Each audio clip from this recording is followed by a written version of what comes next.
Hi Fire Signs, Aries, Leo, and Sagittarius. Welcome to sa ating channel at ito ang Daily Gabay Tarot Reading for September 19, 2023. Please be reminded that this is general reading po. So maaari kayong makarelate o hindi. Just take what resonates. Gamitin ang reading na ito bilang gabay lamang.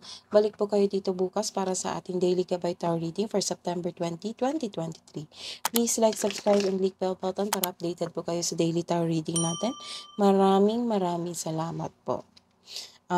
Spirit guides, ano po yung energy today ni Aries, Leo, and Sagittarius ngayong September 19 po? So this is you are feeling defeated. Sumusuko na kayo sa inyong sa struggle o narasan nyo ngayon. So ilan sa inyo makaranas ng maraming kaaway? Oo, kaya mag-ingat. May sitwasyon na din na kahit hindi kaya, laban pa rin.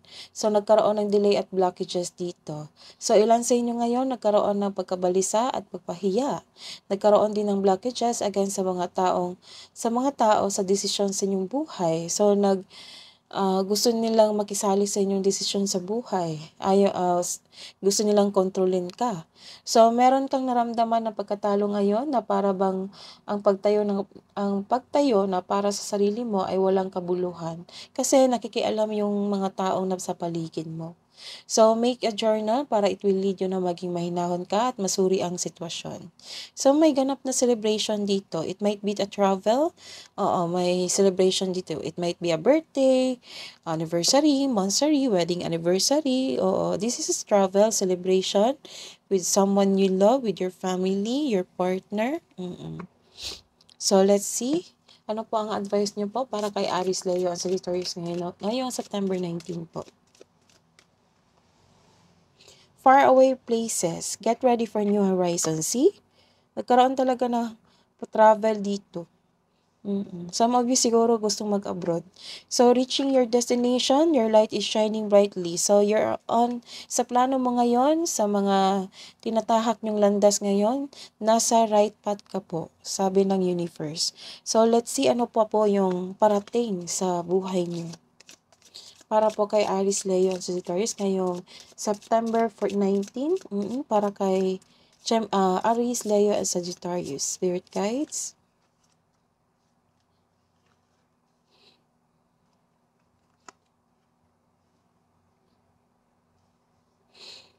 So, the journal, nagkaroon na kayo ng the journal. Oo. So, it means nagkaroon may nalaman kang sekreto. Oo. May tinatago ka rin sa inyong kapwa o sa inyong kapareha o sa inyong family or kabaliktaran ito, sila yung may tinatago sa inyo. So, nagkaroon ka ng kaalaman sa isang sekreto. Oo. So some of you decided na mag-aral sa ibang bansa ba, sa isang ibang lokasyon. Oo. So nag-study po kayo ng isang propesyon. Oo. Yung iba dito nakikita ko nagsusulat. Oo, nag-a-analyze. Siguro sa pag-aaral nila to, sa isang bagay na naka-line up sa kanila. It might be a new course, masteral pa, or isang pag-aaral ng new skills and abilities para ma-improve ang kanilang financial situation. Oo. So, this is hardship. Nagkaroon kayo ng hardship ngayon. So, mag-ingat talaga kasi this is the confirmation na may kaaway kayo. May ka-argument kayo. So, this is, nagkaroon din kayo ng chemistry sa mga love life karon, nagkaroon kayo ng malakas na chemistry ngayon. So, some of you, yung trabaho nyo is passion nyo. Oo.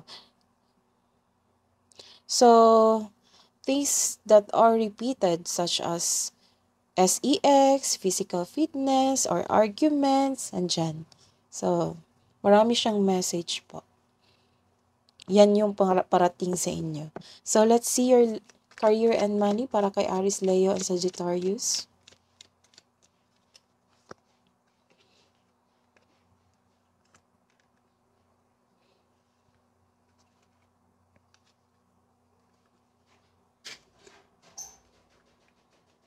Nagkaroon po kayo ng truth seeking dito. Oo, nanindigan kayo sa inyong trabaho, sa inyong proyekto. So, ang pagiging mas paninindigan at nakatuon sa isang layunin o proyekto ay magdadala ng pagbabago sa trabaho. May nakikita akong away dito. So, this is the third confirmation. May away talaga naganap. So, sa isang katrabaho, sa inyong boss, oo. So, ihanda ang sarili na ipagtanggol ito sa anumang paraan. Ang mabilis na pagdating ng balita ay mabilis na pagdating ng balita ay magpapabilis ng pagiging produktibo o magdudulot sa iyo ng kabaguhin ang kilos. Oo. So, mag-ingat sa isang tao kasi third card na po ito na nagsasabi na may kaalitan po kayo ngayon. O may kaaway, may ka-argument po. So, you are decided to let go of your fears. Hindi kasi kayo makatulog dahil sa pangyayaring itong away na ito, problema sa inyong karera. So, nagkaroon po dito ng healing. So, you are decided to heal yourself. So, hinahayaan mo ang sitwasyon na matapos. So, remind yourself na let go and move forward. Ang pagkapit sa nakaraan ay pumipigil sa litaw ng isang bagong simula. So, let go para pumasok yung mga blessings sa buhay niyo po. So, discard tasyo na subukang wag ipagpaliban ang kasaganaan na naghihintay sa inyo. So, wag niyo ipaliban. Kailangan niyong i-let go yung emotions na ito para makapasok yung blessings niyo buhay.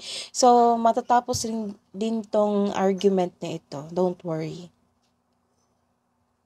Let's see your love and romance. Para po kay Aries, Leo, and Sagittarius ngayong September 19.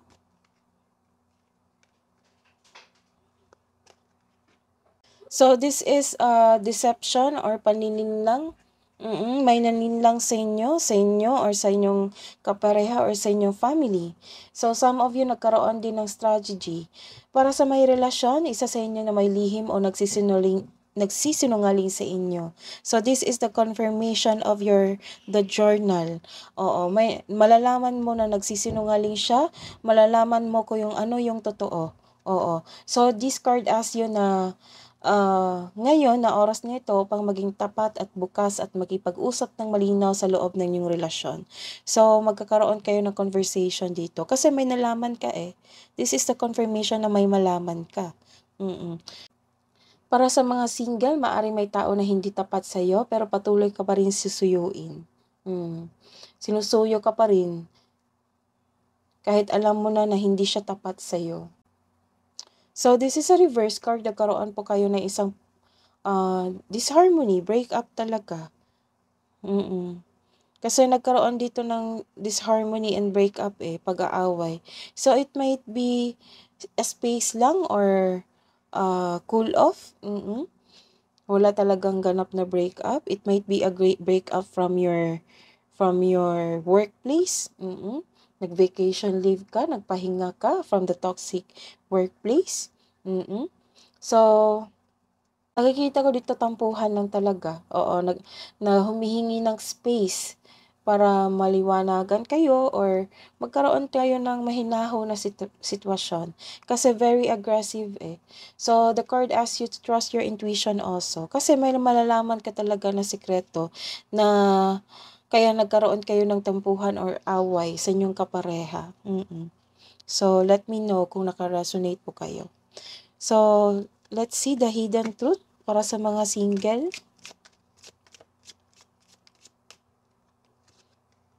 I left when I saw you with someone. So, nakita ka niya or nakita mo siya na may kasama.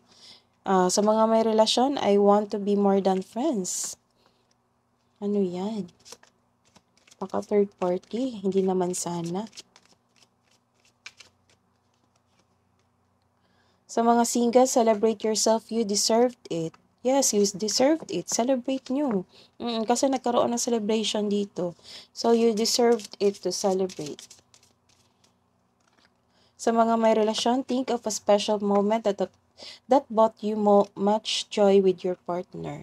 So, give time to yourself and to your partner. Baka maayos pa ito. Kasi nakikita ko mag-uusap kayo magkaroon ng tapatan.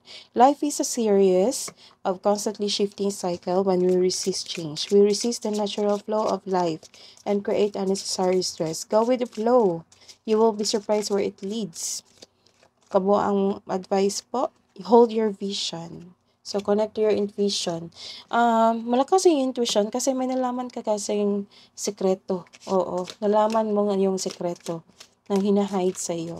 So, message from Archangel Raphael, see with enlightened eyes open to abundance. Wow. That is your reading today, fire signs. Balik po kayo dito bukas. Please like, subscribe, and click bell button for notification para po updated kayo sa daily tarot reading natin. Maraming salamat po.